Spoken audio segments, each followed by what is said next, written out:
جو مال آج آپ کو دنیا کا بادشاہ بناتا ہے وہی کل آخرت میں آپ کا بوجھ بن سکتا ہے۔ امام علی علیہ السلام فرماتے ہیں، دولت اپنے ساتھی کو دنیا میں بلندی دیتی ہے اور آخرت میں اس کو پست کر دیتی ہے۔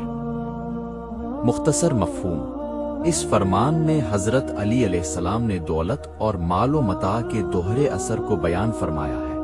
ایک دنیاوی بلندی دنیاوی اعتبار سے مال و دولت انسان کو معاشرے میں عزت، مقام، طاقت اور آسائشیں فراہم کرتی ہے۔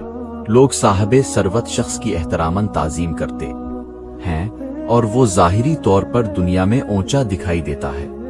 دو آخرت کی پستی، اگر انسان دولت کے نشے میں غرور، تکبر، غفلت اور حقوق العباد کی تلفی کا شکار ہو جائے یا مال کو جائز و ناجائز طریقوں سے حاصل اور خرچ کرے، تو یہی دولت آخرت میں اس کے لیے شدید جواب دہی اور عذاب کا باعث بنتی ہے، جس سے اس کا روحانی مقام پست ہو جاتا ہے۔